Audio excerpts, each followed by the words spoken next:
Hi, everyone. Welcome. Good morning or good afternoon, wherever you are in the world.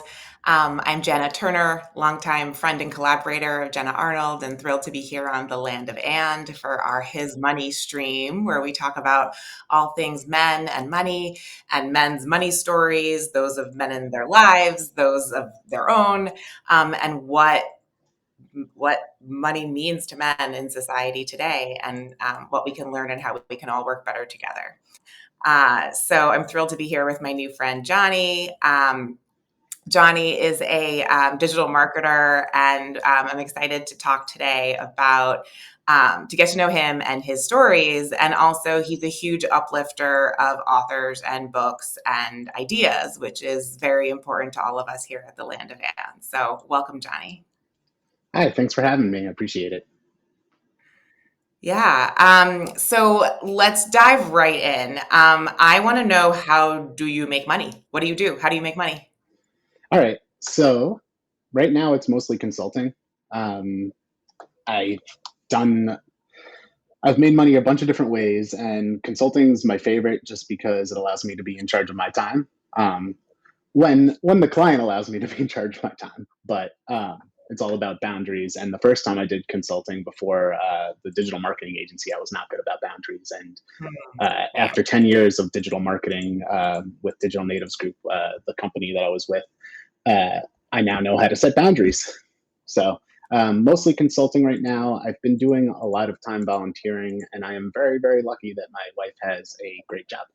So, when I want to pick and choose jobs that actually help me set effective boundaries, if there is a lapse in money for a little bit, I have someone that can help me carry the weight. So, it's kind Beautiful. of All nice. right. We'll come back to that Yeah. in a little bit. I want to hear what your first money memory is. What's your first memory of money as a currency, having power, having meaning? So my first money memory was selling lemonade at the corner of my block. I was about 3 or 4 years old. My new friend at the time, I made friends with him because he had a Ninja Turtles bicycle, and I was like, "This kid's cool. Need to be friends with him." His mom had like hundreds and hundreds and hundreds of packets of like the Crystal Light lemonade and iced tea, and we just took it and went outside. Obviously, the parents were supervising us because we were three, but we were just trying to sell lemonade for like 25 cents. And recently, I was visiting my parents on Long Island this past week, and someone was set up in the exact same spot, and it was pretty much like the same setup, like the old style TV tray with like the giant pictures. But they were charging like $1, $1.50, $2, Oh, interesting. but inflation, Were they the same which age? I'm. Were they like around 3 or 4? Or did they Mhm. seem older? No, they were very, very little. The parents were doing all of the work, Oh, that's and and it was like 90 degrees out, so uh, I was like, "All right, good luck." It was really what's cute coming up though. for me is thinking about, nowadays kids don't always have as much freedom to like roam around the neighborhoods and to do Hmm. things on their own. And obviously 3 and 4 is very young. Yeah, But uh but that must have been really touching to see, like, did it bring yeah. back It that made nostalgia? me it made me Right? really, really happy. I went and tweeted about it. I think I was very, very like, I don't know. It just made me feel good. Oh no, hold on, one moment. I believe my camera froze. It did. Can you still hear me? At I can least. still hear you. Yes. Okay, give me a moment. I'm just resetting Yeah. my camera. Okay, sounds good. We see your face bumping. Yes, my beautiful face. Great. All right. Um, Give me a second. It should be working again. okay. We did it. There he Sorry about that. is. Hi. I may have Um, dropped this laptop too many times. so 25 cents for lemonade, and you didn't have to buy the goods yourself, right? Sounds Yes, like yeah. So you got it was all profit you to got us. just I mean, we donated. So didn't. I don't know what we even did with the money. Where were we going to spend it? We weren't. right. So that was my first experience when I didn't really have a concept of money or understand its importance, but it was still a lot of fun. And to have someone pay you for something, just it felt good. I don't know. We're just like there's that feeling of accomplishment, even though as a small child I really didn't understand. But you remember that feeling. Yeah. That's beautiful. That's really beautiful. I also want to double click on this Teenage Mutant Ninja Turtles bicycle. So, Yes. I have an 11-year-old son, and so we often talk about like what is the currency, right? Like what is Yeah. the thing that kids are trading? What are the things that kids are into that they are like asking for their parents, whatever. What's your first memory of something kind of name brand or covet, like something specific like that? I mean, obviously that stuck out to you because obviously you were into Yeah. TV and Let's NFT. see. First, like name brand thing that I probably really wanted were like the light up sneakers, but I couldn't even tell. I guess they were Nike. I'm trying to remember. You know which ones I'm talking about when you walked, they would light up Yeah, the totally. like high tops. I really really wanted those. I did not get those. My parents weren't really a name.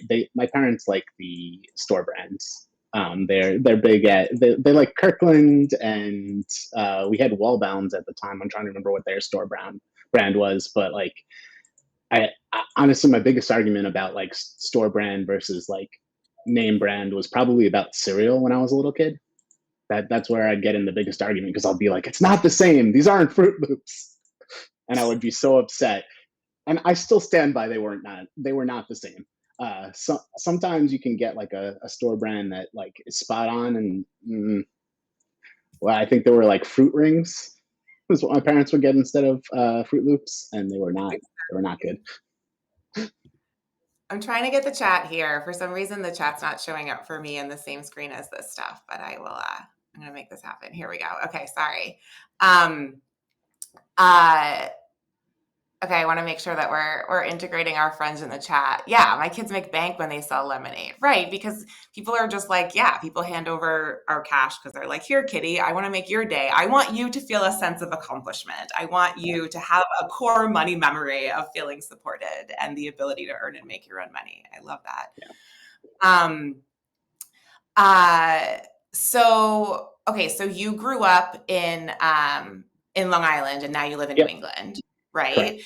And I also, for those who tuned in last week, Jonathan Jacobs, who was our guest last week, was telling us about the journey of building and selling digital natives, and you were part of that transaction as well, Yep, right? yeah. I Um, was the CTO, and I owned about a quarter of the company. Sorry, go ahead. was that your first entrepreneurship thing, or had you built anything before that Uh, besides your? I had like failed entrepreneurship adventures. Most of them were basically like consulting related, and like I said, I didn't know how to set boundaries before then. Jonathan and I would shovel snow in our early teens, so that was like our first like hustle where we actually could spend our money that we made. And I remember there were some houses that were giving us like $30 to $50 for shoveling their driveway, and we were like, "This is amazing." Totally. Not necessarily a business venture, just more kids running out there and trying to do our best and get some I think extra that's a spending business cash. venture. Okay, yeah, we did. Nowadays, I would have been like, I can't believe we didn't have an LLC. We could have been sued. But They were simpler, different times, and then oh cash yeah, also. I'm assuming you were paid in cash, oh not like yes, and it Venmo was or the anything. best. Yes, it Yeah. was just they And do were you mind me handing us asking how quick old you are? $20 bills. How old I Yeah. am now? Yeah. 30. I just turned 36 last week. 2 weeks Okay, ago. cool. Yeah. Okay. So So you were born in the late 80s. 89. 89. Yep. Nice. Same year as my brother, and Taylor Swift. Um, Yes. Very true. uh, That's important. it is important, right? For I placing kind agree. of, coming of age at a certain time. Okay, so the first money that you had this sense of that's my money and I can spend it how I want. Sounds like it Yeah. was snow shoveling money, which you got to do with your buddy, and Yeah. everything's more fun with friends, right? Yeah. Um, and what did you spend it on? Do you remember what you spent it on? Oh, it was most likely junk food. No, like actually, there's no doubt in my mind it was junk food. But So, like what junk food? Was it name brand sugary cereal? oh, Was it it was like most likely Pop Rocks, potato chips, and I probably got. I was really, really fond of those. those things that you would throw. They were kind of like they're not necessarily fireworks. They're those like little they're like little circles with almost like rocks in them, and then you would throw them and they would spark. So not a food, but I would always get tons of those. Yeah, snappers, Yeah, exactly. snap exchange. So Thanks, Jay. that is Yeah, most snap. likely what I spent everything on. Um, uh, I'd probably and ring pops if they were. No, were ring pops? Yeah, ring pops were a thing then. I was kind of addicted to those for a little bit. Yeah. I think I think a lot of the like candy and suckers and stuff like that too was like our generation's maybe version of fidget spinners and other things. Like we didn't have things to Exactly. fidget with or things Yes. to, yeah. Now I can 3D print my own. It's crazy. Right. Ooh, we'll get back to 3D printing and what you like to 3D print because Sorry. I have some questions about that too. No need to apologize. What are you apologizing for? Don't apologize. Tell us about let's get into some of the gendered stuff here that comes up when we talk Hmm. about money. And one of the reasons that we conceptualize this his money stream, I spent the last 20 years in entrepreneurial women's spaces, marketing to women, women's business leadership, and there's a lot of conversation about marketing to women and women's consumer habits and all of these things, and then also this great transfer of wealth that is going to happen, and from baby boomers, and this idea of the future is female and there's going to be all this women's money. But as we know, as a human being, especially living in America, we all have money stories that either serve us Yeah. or don't serve us, certain thoughts, beliefs, and other things. So talk to me about your first understanding of money as something that might be gendered and related to power. Okay. Um, I'd say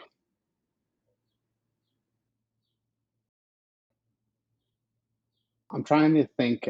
I guess it would probably be like my family's, like seeing family members and their relationships, and who was the breadwinner, who wasn't, and a lot of times that ended up being the man.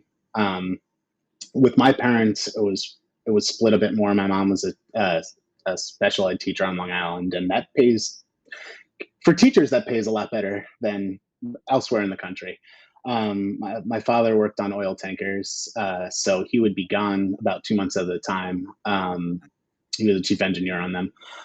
Um, so with them, I'd say it was probably like they both, like I'd see my mom go to work every day, and my dad would be gone. So I'd be like, all right, they're both working. But I definitely would see with other family members. I like it would seem that the man was doing the work, but that wasn't always the case, as I learned when I was older. But it would definitely, like, in my head as a child growing up, I thought that the man was the one earning all the money. And again, sometimes that changed when I got older and learned that, oh, grandma did have a job, I just didn't know about it because they didn't talk about it.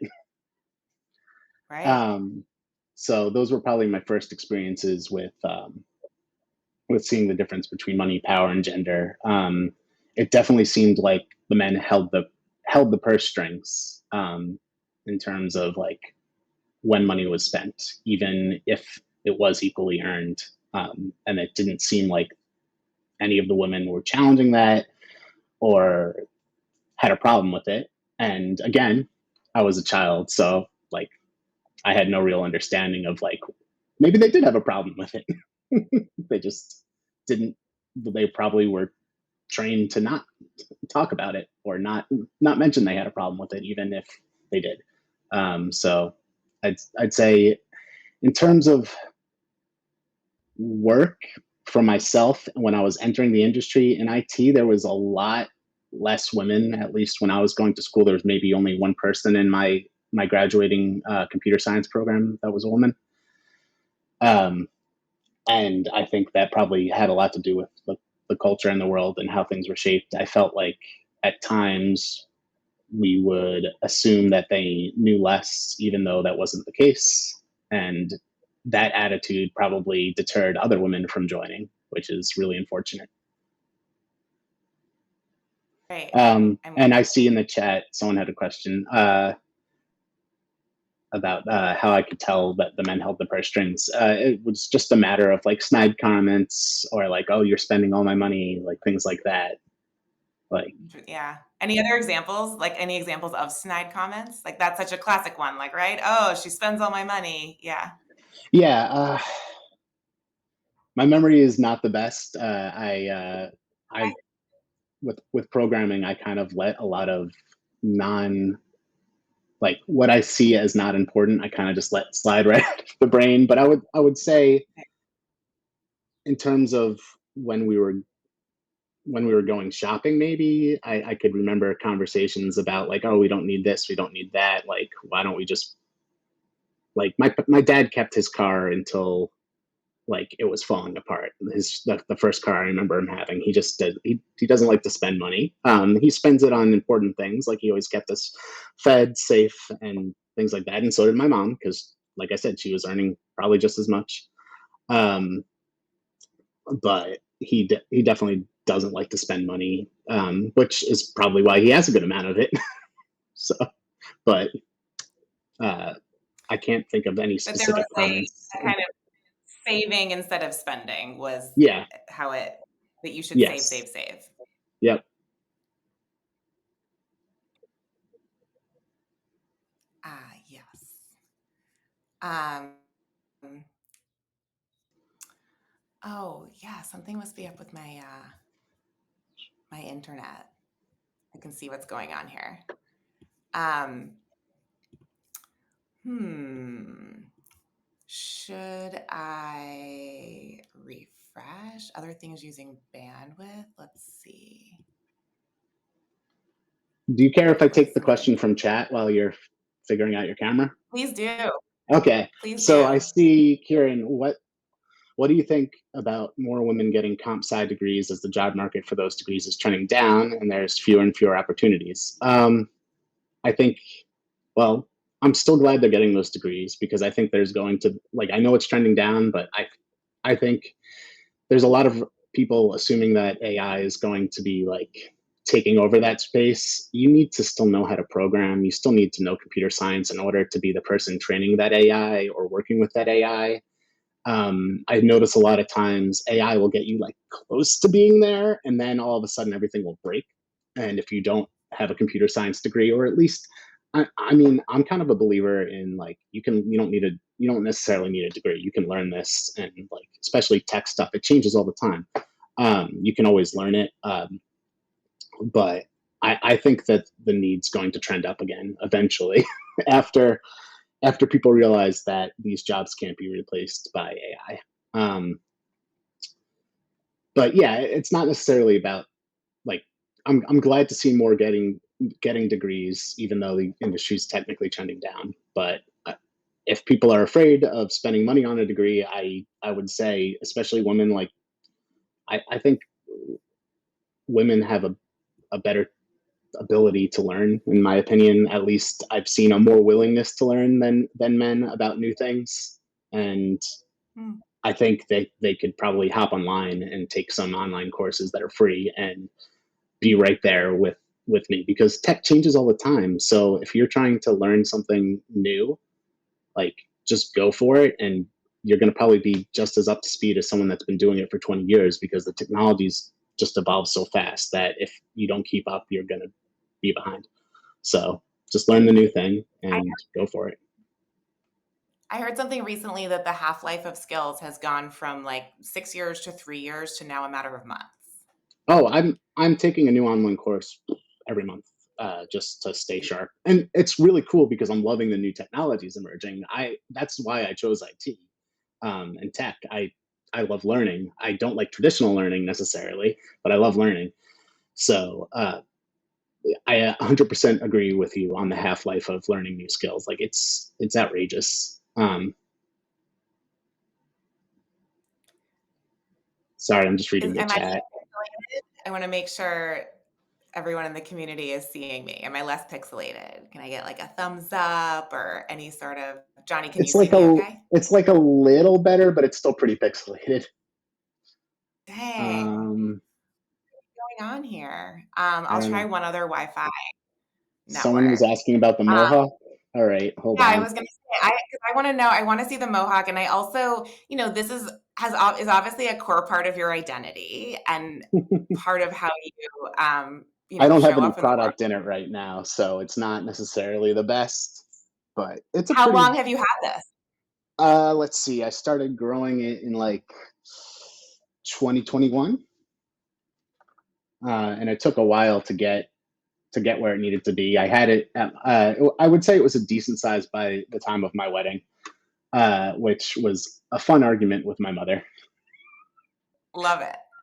Part That's a of great why, segue into my question yes. because, um in all of my work that I've done in like leadership development and personal brand, we as individuals contain multitudes regardless of Hmm. our gender. And you think about like I've advised Black women, for instance, who can't wear cornrows at the office, whether it's like not legal or because they feel that it's gonna, be that they will face discrimination or misunderstanding. Um, and I always say, like, the things that we think are liabilities are most likely assets if we know how to talk about them and spin them and show up authentically with them. So, talk to me about that, right? Like, you're out pitching clients, you're consulting. Let's talk both about the work that you do, but also, like, you're getting paid to be Johnny, right? What are you doing? You're all of your Mohawkness, ideas while you're also handling the technical stuff so that creatives can do their thing. Talk to us about kind of the Mohawk as your energy center. So I would say I think it just brings kind of like a calmness through, almost like you can feel my enthusiasm through how my how my hair is sometimes, and I feel like there's a calmness that comes with knowing that the person that's working with you is enthusiastic and believes in what you're doing. And the more I can convey that, and I honestly, maybe I just have too much faith in people, but I everyone I work with, I thankfully, now that I can pick and choose my clients, I truly believe in what they're doing, and it makes me feel great to be rowing with them and in the same boat. So I just kind of want to bring that sort of like attitude towards every working relationship and any volunteer work as well. I just want people to feel like I'm all in and I am going to be loud about it in a good way. I Um, love that. I love that you said they can feel my enthusiasm through my hair because yes. it's a way of nonverbal communication. And I also love that you use the word calm. I'm not sure that there are a lot of people that would think of spiky mohawk hair as calm, but I think that what you're saying is that you're able to balance these energies of like, I'm enthusiastic, I'm all in, and I like get shit done, like no Yeah, frills. Like, I feel like there's a sense of calmness that can come through someone being high energy in belief. Do you know what I mean? Like it, if yeah. you're, yeah, I mean, I'm energetic and I'm going hard, but I'm working towards the same goal. So knowing that you have that high energy person working towards what you want to accomplish, I think can bring a sense of calm, even if it's through chaotic, high end, high strung energy. I don't know. I love it. Um, I love it. It means all open for interpretation. yes. And I think also it kind of like, I think it helps exude, like, it shows off my confidence, and knowing that I'm confident in what I'm doing can help, again, calm the person that's hiring me to do it or that I'm volunteering for. So I don't know. I love it. There's times where I've done pitches where I've had my camera in black and white because I was like, you know what? Maybe the first call doesn't need to be rainbow hair. And there's other times where I'm like, no, my mohawk's up fully. Like they need to know. Today, I wanted to do the mohawk. It's just too humid. It just was not a good idea. It would have taken me like an hour to set up. Yeah, yeah, we were And I talking wanted. about our hair decisions today in the green room before we started streaming here. Always a calculated risk in the humidity of the Northeast in the Oh summer. yes, 100%. How long does it take you to do your mohawk? So if I wanted to stay up for like an hour, I can maybe do it in 10 minutes. If I wanted to stay up for multiple hours, it takes me at least a half an hour. I mean, I'm having to either use a hair straightener or I have to have like the hair dryer set on high and I'm using the heat to kind of like tame it and guide the hair up. And it uses a lot of hairspray. What Uh, kind of hairspray do you use? I've been using the Got2b Freeze hairspray, and it actually works really, really well. And I wasn't necessarily sure because I wasn't the biggest fan of their gel, but their spray I really like. Good to know. So I would recommend it to anyone else that wants to do a mohawk or just do some crazy fun hair stuff. That's great. Yeah, Um, I know, Jay Nice. It's true. It oh, can the be a heat bad and a mix. lot It of works hairspray out. It works jackets. out. It wasn't too bad. It has not caught fire yet. Love it. Um, and So also, let's I talk a re. little bit Oh, about sorry. who your clients are and what you do for them. Okay, so lately I've been focusing on authors, but I'm also doing a good amount of volunteer work for nonprofits. So during the election, I did a lot of work for Men's for Harris. That was all volunteer. We were creating and creatives for Harris with Jonathan. We were doing tons of passion projects where we were creating fun things to try and like help get out the vote. So we created like a lawn sign generator. I helped program that. We did this thing called the Weird button, which basically had Trump and Vance quotes. You could click the button. It was almost like the Staples Easy button, except it would be like "That's weird," things like that. So just lots of little fun projects. Um, Lately I've been trying to build out a business that's specifically for authors and breaking the barrier to entry that is a website, because a lot of my friends are writers. I do a lot of beta reading, especially in the romance genre, which I didn't think I'd ever love. I used to read exclusively sci-fi, but now I read romance a lot. uh, but a lot of these authors are just starting out. They're indie.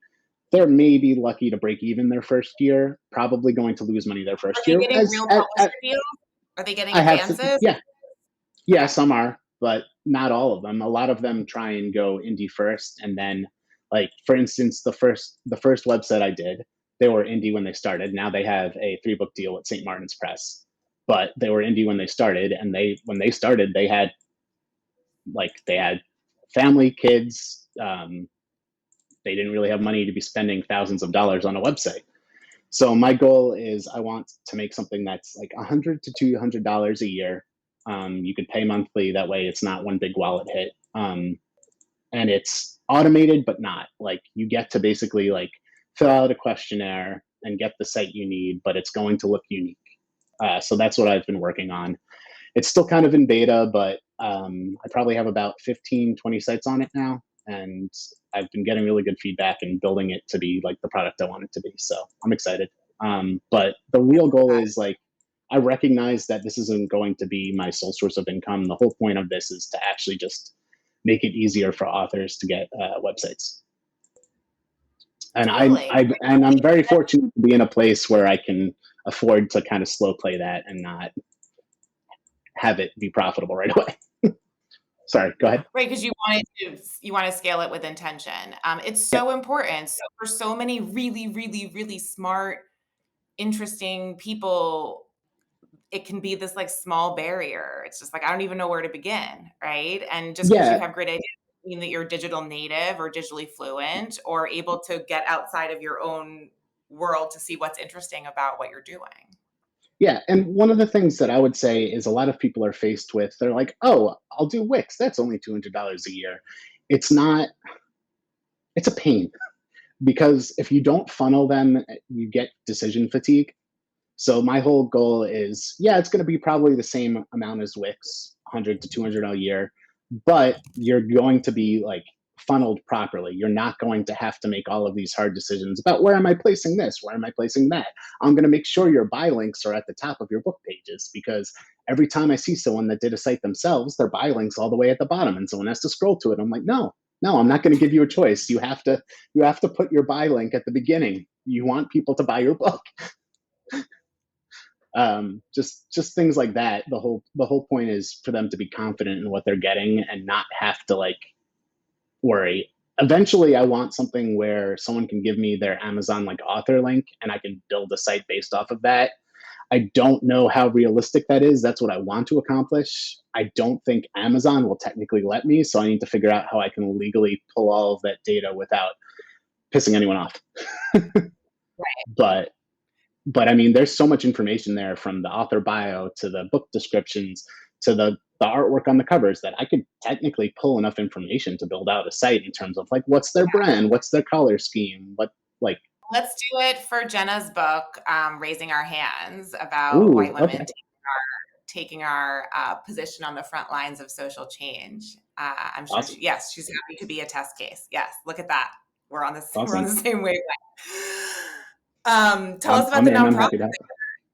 that you're giving your time, attention, and gifts to. So right now I'm spending a lot of time with All Parents Welcome. It's also and it's subdivision called Dad Supporting Dads.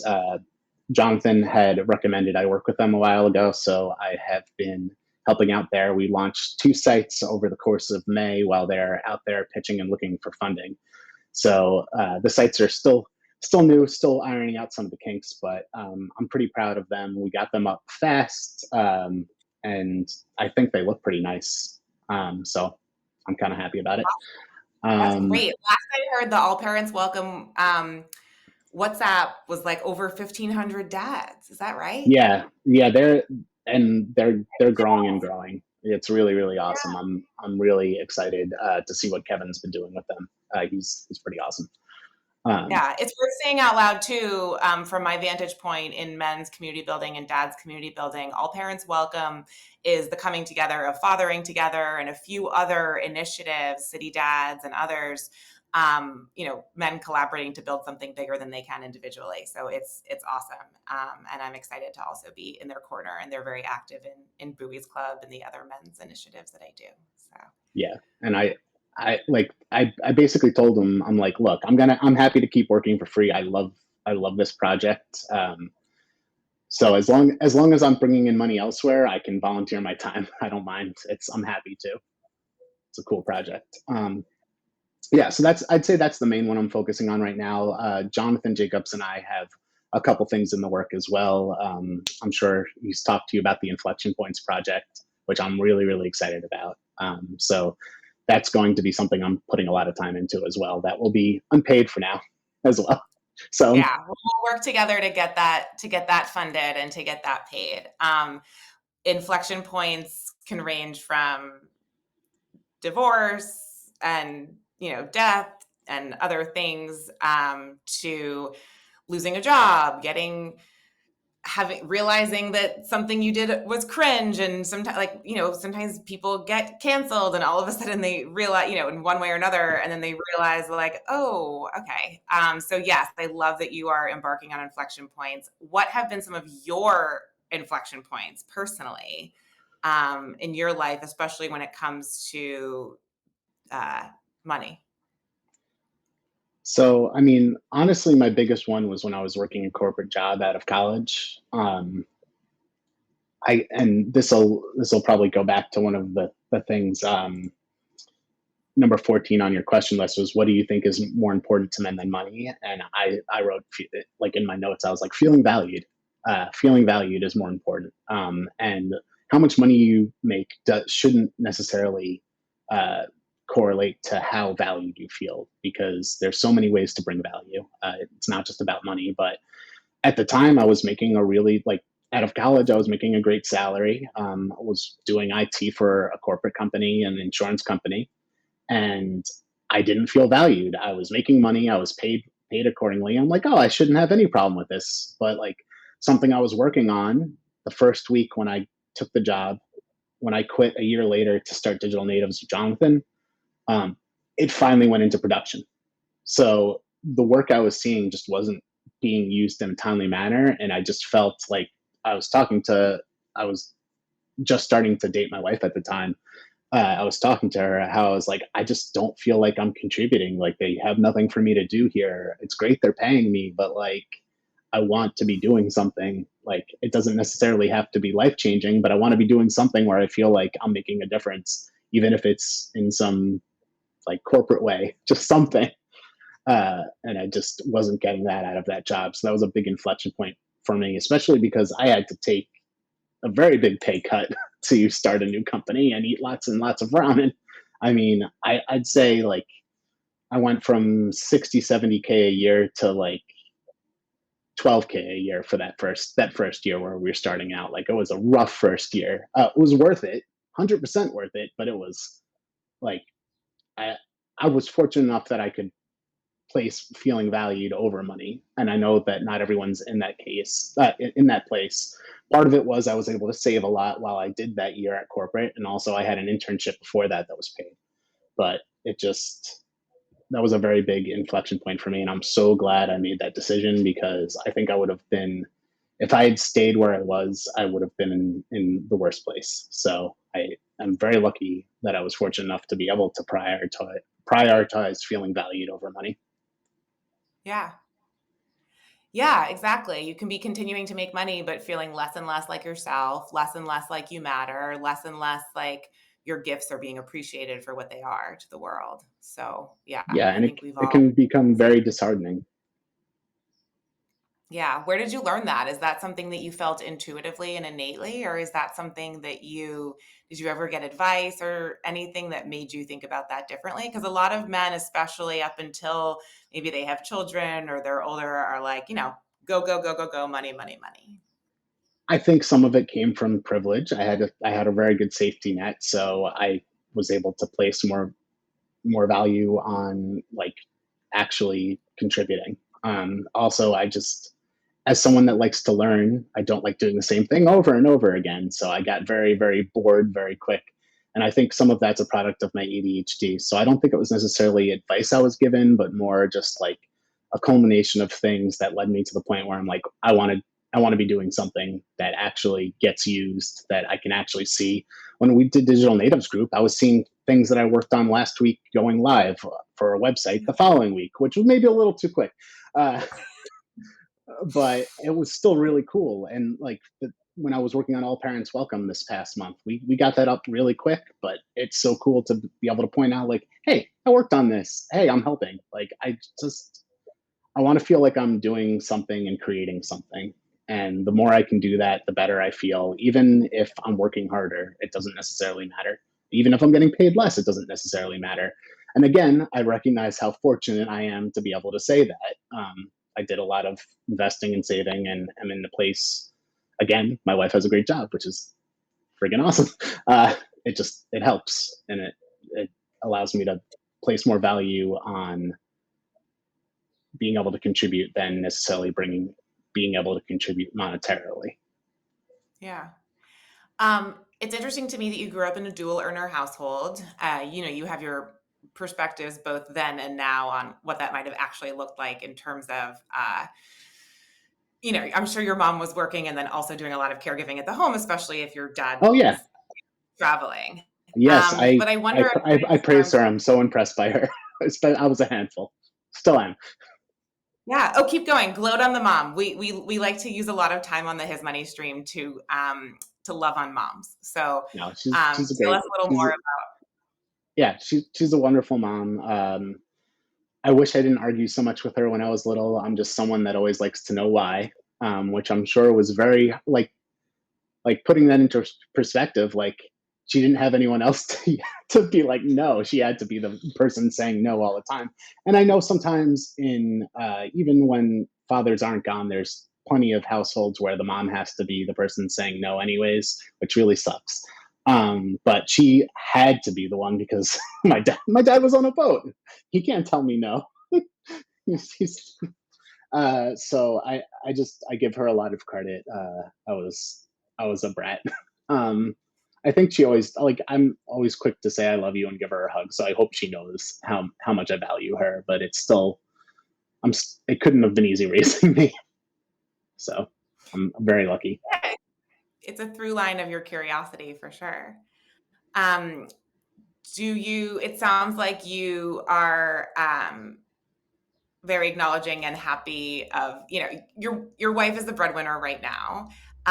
There are How do you think the dual earner household that you grew up in informs your kind of feelings on that now? And also, what do you think about men who are wildly uncomfortable with women earning more money than them? What do you think that is rooted in? Um, I think part of it's root. So I'm going to start with the last question, if that's okay. I think, and I definitely this is something I've talked to my therapist about, and for those of you not in therapy, I highly recommend it. It's amazing. Uh, But I think a lot of times it comes down to that feeling of wanting to contribute. So I think the fact that when I'm not primary breadwinner, the fact that I am working on things that make me feel valued in other ways matters a ton, because there were times when I wasn't bringing in enough money, even like we were technically fine. But when I wasn't bringing in as much money and I was working on things I wasn't passionate about, I felt way more worthless, and just at a point where I was like, "Oh, this sucks." So it wasn't necessarily about that's the gender norms, just more about wanting to pull my fair weight. But I think there's a lot of men out there that are still caught up with that breadwinning aspect, where they're like, "Oh, I need to be the one providing." Um, those who are caught up in like, "Oh, this is part of masculinity." No, no, it's not really. It's just what we were told, but everything's kind of a construct of what we were told and what we were brought up to believe. So it's not like, does it really matter who's bringing in the money? No, no, it doesn't. As long as you both have an understanding and feeling that you're both contributing, great. Like, that's something you and your partner or you and your family need to work out. It shouldn't necessarily be about gender. It shouldn't be about, um, yeah, just it shouldn't be about gender. It should just be about what you're comfortable with and what you discussed. So, Yeah. Um, in the chat, we also had a question about when your dad was away. When we think about masculinity and culture and how that's evolved over our lifetimes, was there any kind of culture from the oil rig, so to speak, that came home that was either interesting or of note or that informed some of your thinking here? mm, not honestly, no. I mean, I think he brought a lot of his engineering side home, but in a good way. And I think a lot of times when he was on the ship, he was the chief engineer, so he was constantly busy. It wasn't necessarily about the social attitudes of like what being on the oil tanker was. It was more about like the mindset of like he was in charge of making sure that ship kept going. So I think he brought a lot of that back with him in terms of like how he lived his life, in terms of being pragmatic, being conservative, making sure he's making the right calls, things like that. I think I got a lot of exposure to that when he was home. And he taught me a lot about science and engineering, which I am so grateful for.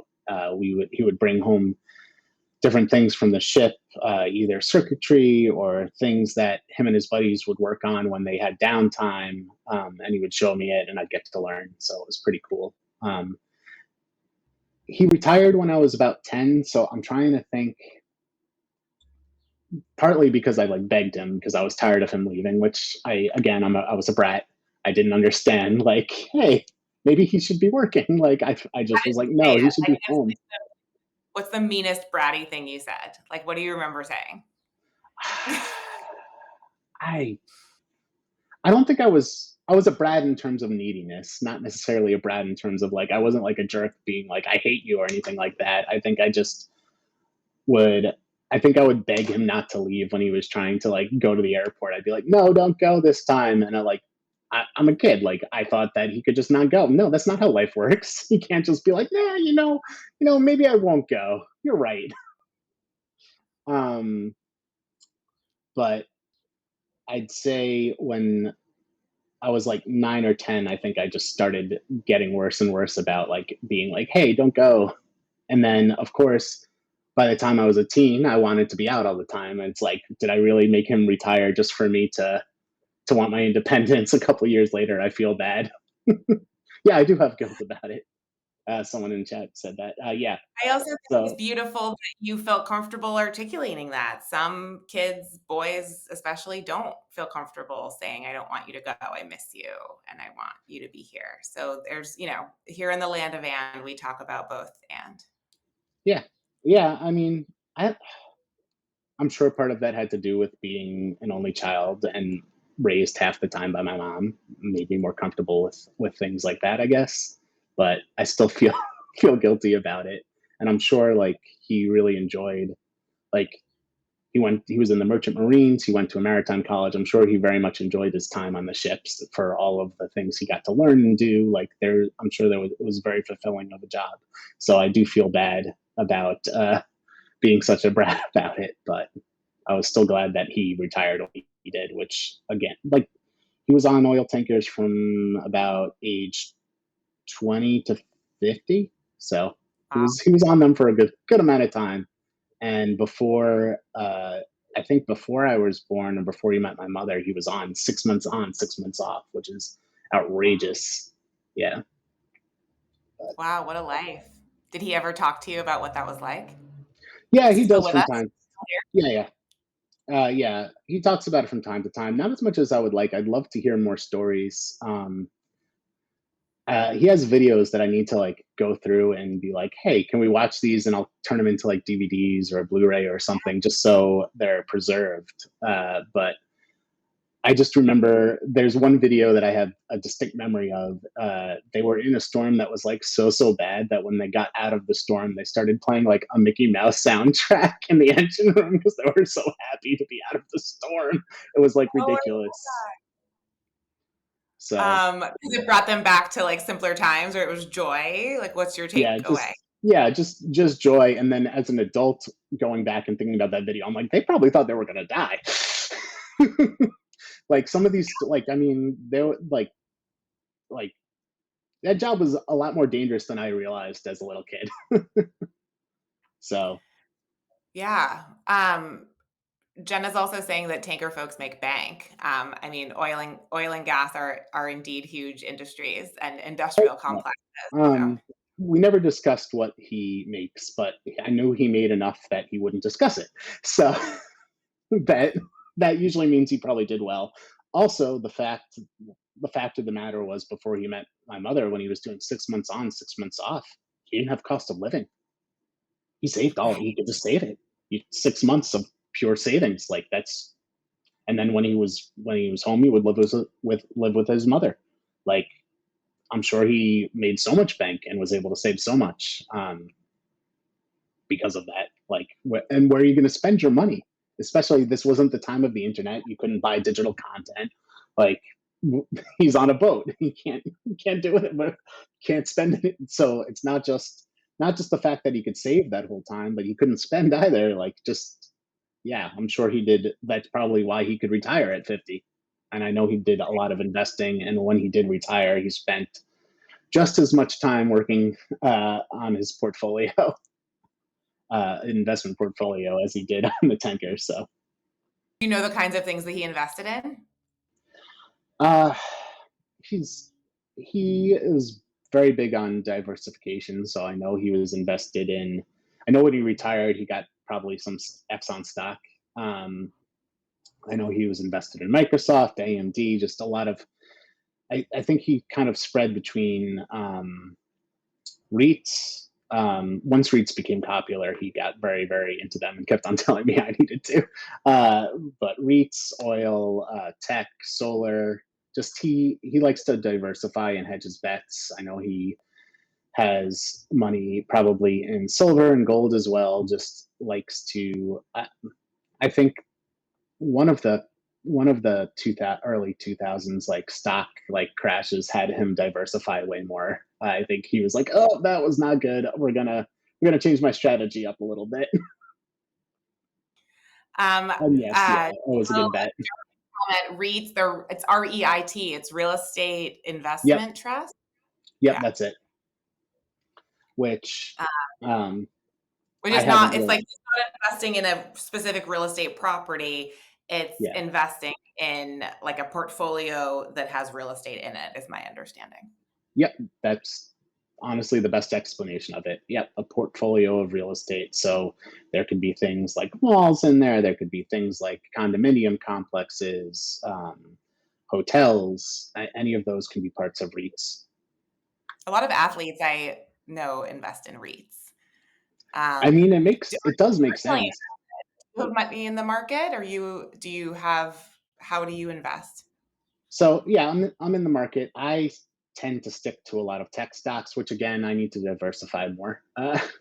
But I just because I'm in tech, I like to I'll look at technology and be like, all right, this is a good deal. I remember the whole reason that I have a house right now is because of the AMD stock when it was at $1. I think I went to Jonathan. I was like, hey, we should buy like 1,000 shares of this. And I know I grabbed at least 1,000 or 2,000 shares. And I'm like, down payment, because it went from $1 to it went up as high as $200 since that. Wow. So yeah, which This is I wouldn't even, AMD, yeah, I wouldn't even say that was smart investing. That was gambling. But I was smart. wow, Like in my head, I was like this. I was like the only other competitor for at the time. The only other competitor for AMD was Intel, and I'm like, they're not going to just allow Intel to be the only company. Like AMD is not going to go under. Like they had just gotten. I think they had put uh, a woman in charge that had been done really well elsewhere at other companies, and I was like, I think they're going to turn this around. So I just dumped a bunch of money into it, and I really, really lucked out. Since then, I've diversified a bit investing. more. Um, yeah, but I think it went as high as 200 at one point. But yeah, when to get in at $1 was really nice. um, Yeah. I right now I'd say my biggest are tech, crypto, and I am starting to look at REITs because my father still tells me to. So, but I'd say mostly tech and crypto right now. And I like to pull things that have a high invest in things that have a high dividend. Um, that way, even if the stocks, I refuse to look into it. That's my thoughts on it. Oh, I don't want to give the Trump coin any of my attention. I think it's dumb. So that's my thoughts. I think it's dumb. I think that it's ridiculous that a president is kind of like shilling like everything. Just it's the Trump phone too. Uh, like my parents are considering, and I'm like, no, please don't, please don't. It's dumb. It's they're just considering what? the Trump phone, and I'm just like, What's no. that, like your phone? They want to do like a cell phone service. Trump's doing a cell phone service. Well, not Trump. His sons are. Right. It's just like it's just a rebranded T-Mobile. It's kind of like Mint or Boost. Like it's just a reseller. Like there's zero reason to use it. You're paying more money to go into someone else's pocket. Like it's And just so. also, like, they're probably listening to all the calls on that service. To be So I like, was a little do you worried. said negative Uh, things about the president? Not you. I'm saying they're like listening. yeah. No, I get that. I did look into that because I was worried about those security concerns, but the networks they lease to have their own privacy policies that they have to adhere to. So there's no way for them to kind of get in the middle of that, thankfully. At least not at the moment, just because of the way those carrier relationships work. They're kind of just reselling like another company's stuff. So unless the other company like went out of their way to be like, hey, now you can listen in, which would break all of the laws that we've agreed to and make us really liable. Like unless that company goes out of their way to do that, people's voice calls are safe, thankfully. Okay, Um, good to know, because I think there's a lot of people thinking about but I all of still these wouldn't things. use it because it's not a good deal. Like why do you want to And just it's like, give them extra money? Like right, that. if you believe in investing and or spending aligned with your values, then And there's that also, part. There's also, also if not Trump like, is as rich as he claims to be, he doesn't need your money. You don't need to support him. Why? He's rich already, right? yeah. How did your So parents feel about you doing the Men for Harris and Creatives for Harris work? didn't tell them. I probably should have, but oh well. I just did not bring it up. We don't talk politics really. I just I don't know. I pick and choose in terms of if I think I can make someone think, that's when I bring something up. If I don't think I can make someone think about it and change their mind, I'd rather save my energy for a time that I can. So like when a family member asked was like, I don't understand the point of pride flags. Like it's stupid. Just like just like there's no need to like bring it up. Like why does it matter? And then that's a time I'll chime in and be like, well, there's a lot of people that won't ever like live how they want to because they're afraid of their family disowning them. Like there's a reason suicide rates are higher among the queer community. It's because people don't feel like they have a place. So it's important to give people a place to feel safe. So that's why there's pride. And like that's the time I'll speak up. Um, but if I feel like if I was just railing about like, oh, Trump's an idiot, blah blah blah, this that, like I'd never be able to have those sort of like discussions where I can actually get them to listen to me because they'll just be like, oh, you're a liberal, like you're brainwashed. That's what they'll like. That's and not just my parents. This is just how I feel in general. Like when I pick and choose how to have discussions, I worry that if I am specifically just going on and on about something, that they will tune me out and I won't be able to have a chance to change their mind or make them think. I think that I did a lot of research a long time ago on like what it takes to change people's minds. I had there was just a lot of situations in life where I noticed that like groups of people were presented with evidence that someone did something wrong, like someone hurt someone else in their friend group, things like that, and others wouldn't believe it because they'd look at it and be like, well, I already made up my mind about this person. I like this person. They can't do anything bad. So I did a lot of research on like, well, like this this person really hurt this other person. Like they did something really wrong. Like why are you ostracizing the person that got hurt and not the person that did the hurting? So just things like that. It just made me change my approach on how I handle. It's more of like getting people to get there on their own, helping them get there on their own by asking pointed questions. I think goes a lot further than just being like, no, you're wrong. Um, Yeah. so that's why I don't necessarily bring up politics. It's more of I'd rather have a discussion that can actually be productive if I can. Um, and I'd What's say you? what? When you say you don't talk politics, what do you talk about?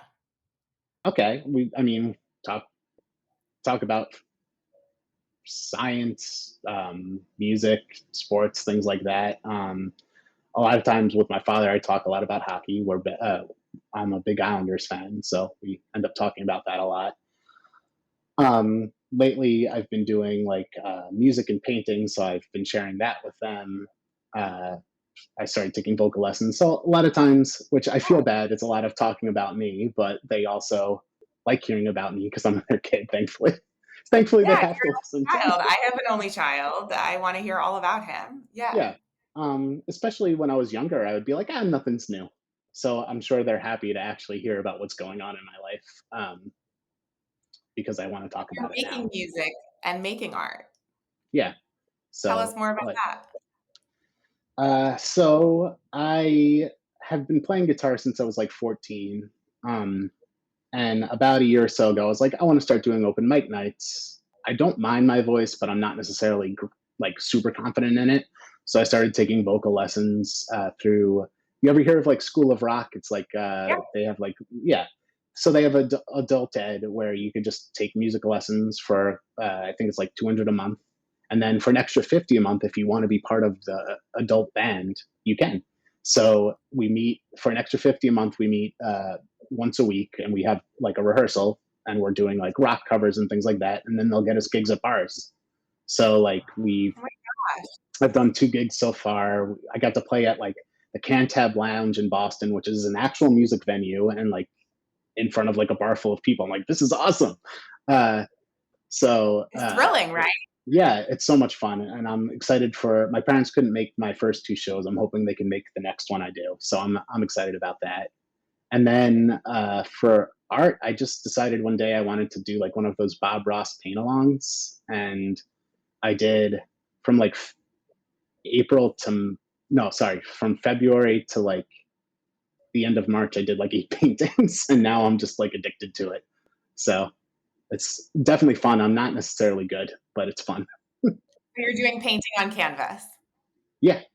Yeah. And I'm trying like all the different mediums, like all the Bob Ross stuff is oil painting. But what I tried to do was like, I'm going to try to do the same painting in pastels, in acrylic, in oil, in water based oil, like just trying all of them to figure out what I like most because I kind of want oils, oil smells and it's like gives off fumes that are not good for you.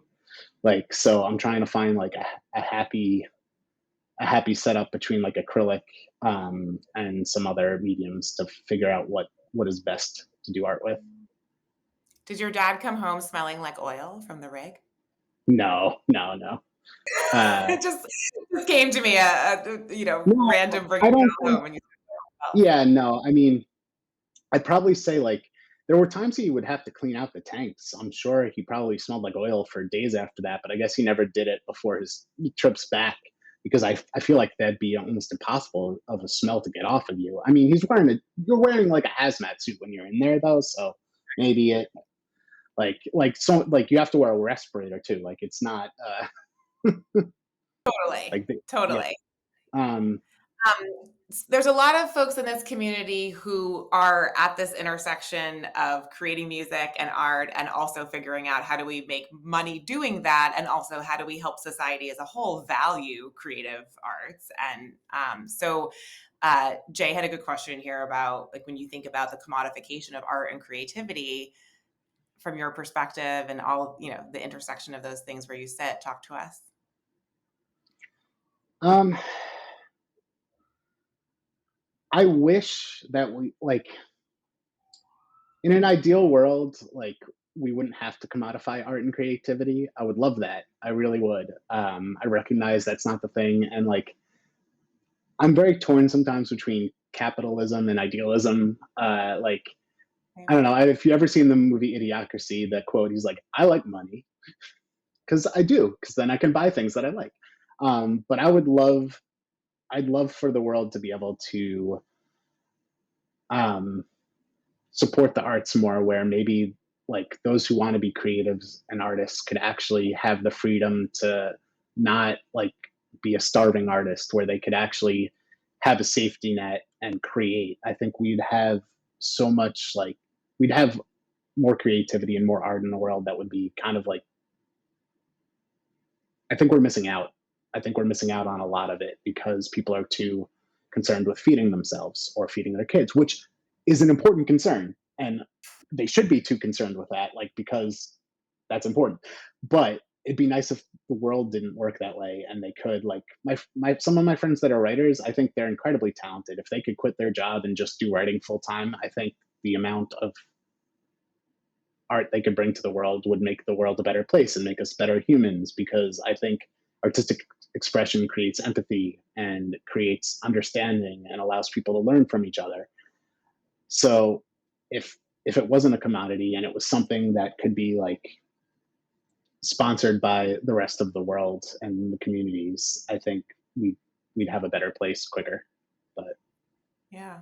yeah, Well, and I think the starving artist thing holds folks back. And then the old, I don't know, starving ego, but just what will other people think, right? It's really vulnerable to put your art and your creativity out there, especially if you feel like it could become a liability to your earning. If, it's, they're distracted or whatever that might seem oh yeah, too. like some of my friends that are writers are teachers. Some of them are like, well, they can't. My the parents can find out about this. They're going to read my book and find something they don't like, and then they're going to try and get me fired.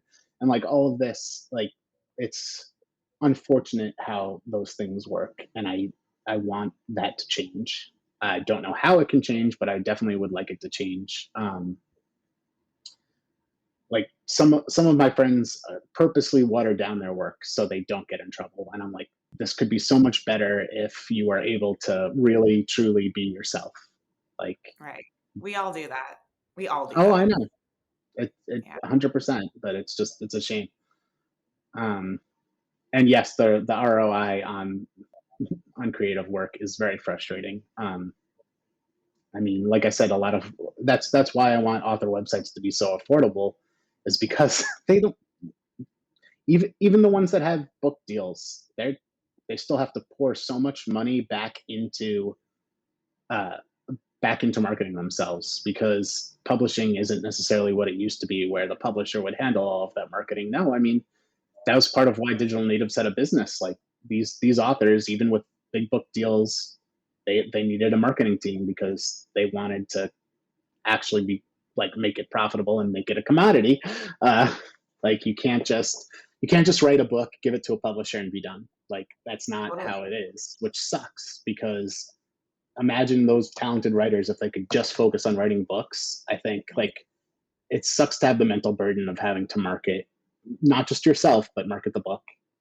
And you, like you said, vulnerability. Like anytime a review comes in, like you're like, this person doesn't like me. And it's like, no, that's not the case, but that's how it feels because you put yourself out there, and it was a negative review may feel like the end of the world, which really sucks. Right. I imagine you all ended up being like emotional support animals and apparatus for some authors too.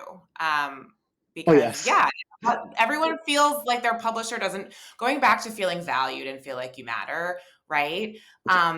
This idea of like, oh, I made it, I got a publishing deal. But then like a month later, people are like, I don't even think they care about me. I don't feel valued.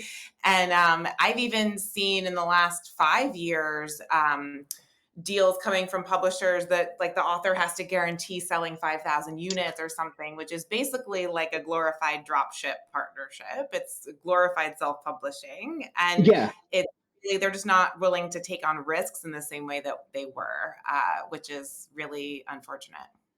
Yeah, and part of that definitely has to do with like people want to buy content less. They want it to just be free because it's content. It's like, well, that's not how it works. Right. But yeah, I think a lot of people unfortunately get into publishing thinking that get into writing thinking that the publisher's going to do a lot more than they do, and it's very frustrating when they don't. And they could, at the same time, like they could be trying their best. It's just it's very, I don't know. It's a hard industry. Yeah. This brings me to one of my other questions and things that I always love to elicit stories about are like ideas or projects or initiatives that were like pretty bad on paper, but then ended up being like incredibly lucrative or blowing up. And I think that what this brings up for me too, Jay commented in the chat, right? Music artists will go viral on TikTok, like they're getting the resonance and the legitimacy from community. They are legitimately popular, and can't get a label deal. So this idea of like who are the gatekeepers and all of these things are actively changing. But I'd love to hear if you have again one of those where like this whole thing seemed bad on paper, or no one believed in this but me and us, and then look at what happened from it. I'm trying to think of some specifics. I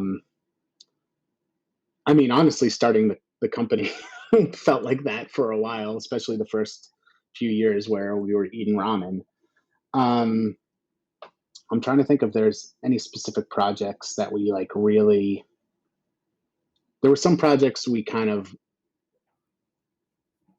did the work before we were guaranteed the money, which I would never recommend for others to do.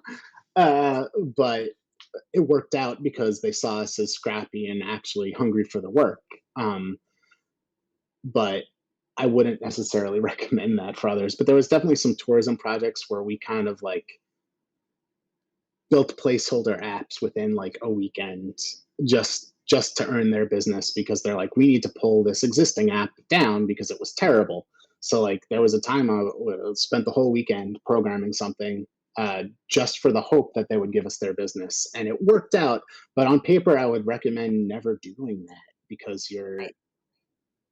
you're basically just, it's a gamble. You're Yeah. just gambling that you're going to produce something good enough that makes them want to work with you. But there's times we did those gambles where it didn't work out. I mean, I had an author that was begging me to work on a weekend where I was like, my father's in the hospital. I really can't work this weekend.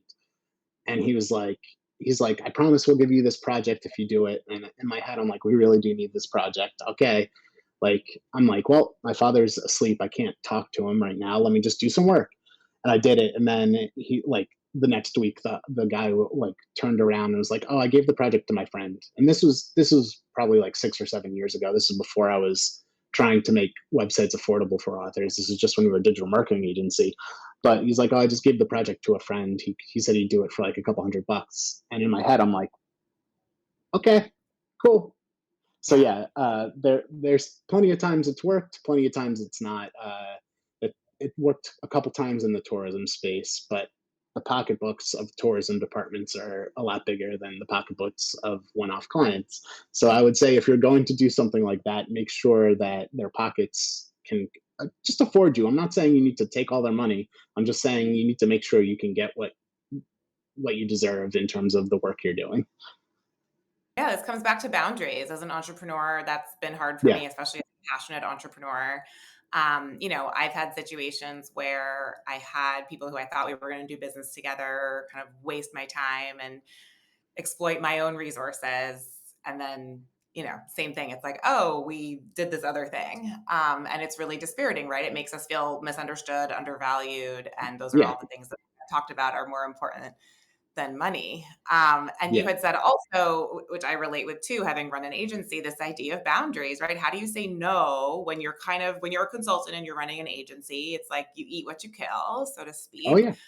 Um, and yeah, this idea of like going off of vibes in terms of like, do I trust this person? Do I think this person trusts and gets me?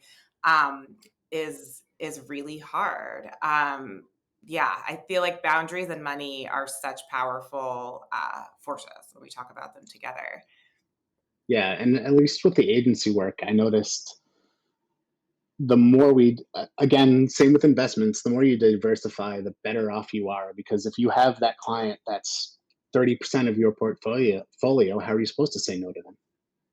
Exactly. Which, I mean, it's nice to have someone that can pay you that much, great, but you need to be able to, like, I'd say it's better to have a little less. Again, if you're fortunate enough to be in a situation that you can do this, it's better to have a little less take home and a little more authority over being able to say no and set boundaries.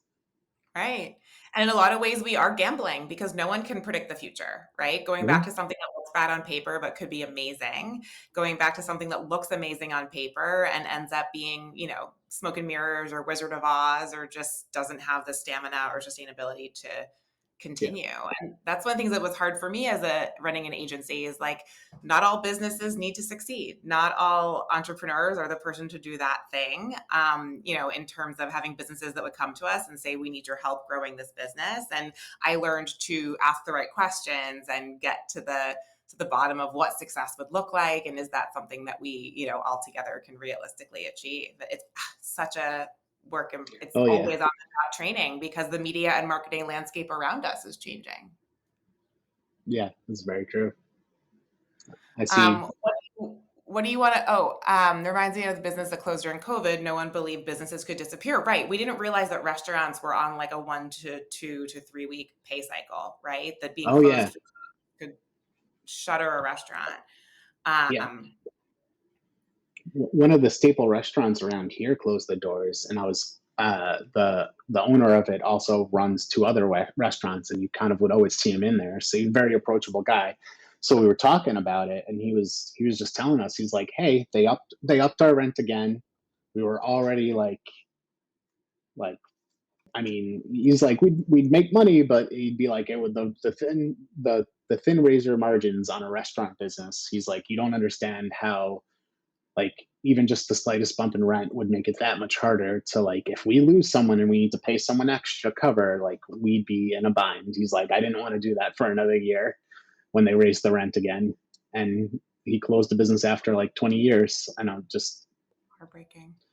yeah.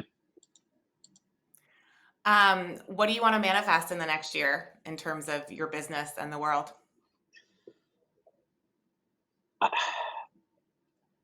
All I really want to do is help more people